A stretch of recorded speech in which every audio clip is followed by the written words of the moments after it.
Welcome to big news. నేను మీ గౌసుద్దీన్ షేక్. ఉన్నదే రాస్తా, చూసిందే చెప్తా. एक बदलाव की हवा पूरे देश में चलती हुई महसूस हो रही है। ये बदलाव की हवा कर्नाटक से शुरू हुई हो ऐसी बात नहीं है। बदलाव की ये हवा भारत जोड़ो यात्रा से शुरू हुई और धीरे धीरे एक तूफान के रूप में दिखाई दे रही। और जब तूफान आता है तो बहुत कुछ बदल जाता है। कर्नाटक में आपने देखा क्या बदला।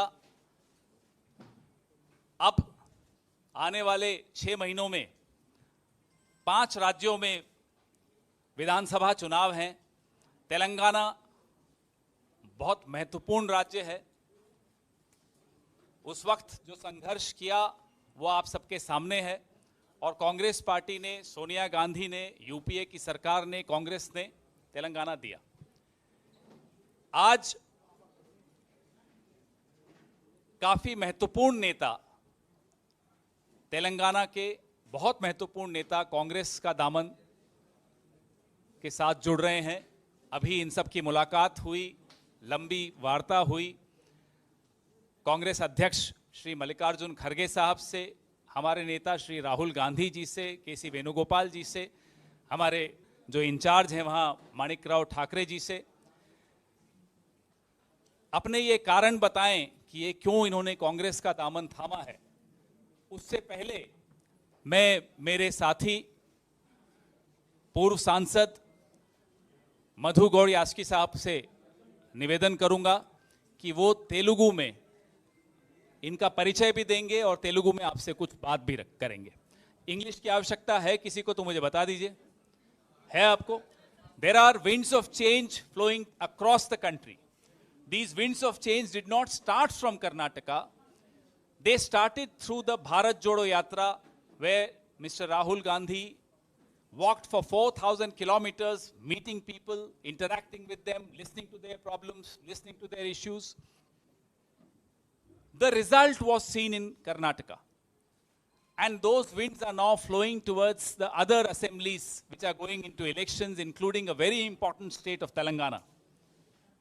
Some very senior leaders have decided to join the Congress party. My colleague, former MP Madhu Gowd Yaski ji will introduce them to you, and then they will interact with you. They will share with you their reasons as to why they chose to join the Congress party. We are welcoming them all. My very senior and esteemed colleague Manikrao Thakre ji, all of them interacted with Mr. Mallikarjun Kharge ji today and Mr. Rahul Gandhi today, Mr. K.C. Venugopal ji today.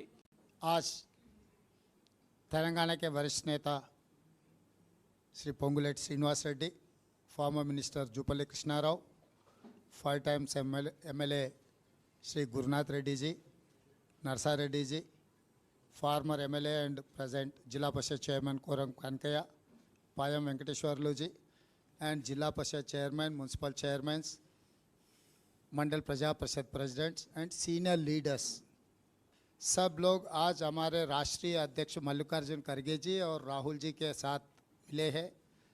वो लोग राहुल जी और मल्लिकार्जुन खड़गे जी से मिलने के बाद Congress party में join होने के लिए वादा किए। आपके सामने उनके बात रखे। आगे हम लोग तेलंगाना में TRS को हराने के लिए जिस तरीक़ा से काम करना है, सब लोग मिलके हम लोग काम करेंगे।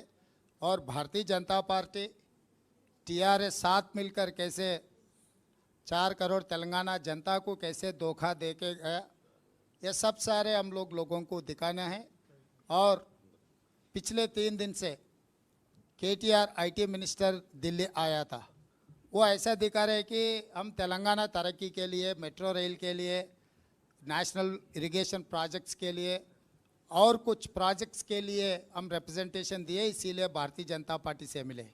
ये सरासर झूठा है, क्योंकि पटना में एंटी बीजेपी जो मीटिंग चल रही था 15 पार्टियों का, तो उसका तोड़ने के लिए, ये परसेप्शन ऐसा क्रिएट करने के लिए अपोजिशन में भी साथ नहीं है, कुछ लोग बीजेपी के साथ है, ऐसा परसेप्शन क्रिएट करने के लिए लगातार TRS कोशिश किए।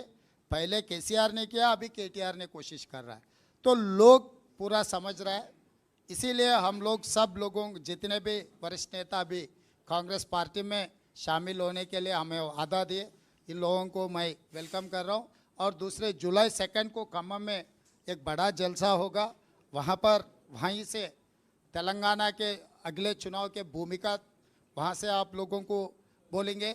और दूसरा महबूबनगर डिस्ट्रिक्ट में जुलाई 14 और 16 वहाँ पर भी एक बड़ा जलसा लेकर वहाँ से हम लोग केसीआर के खिलाफ जो लड़ना है, बीजेपी और बीआरएस दो एक ही पार्टी है, इसका गठबंधन ऐसा है, फेविकॉल गठबंधन है।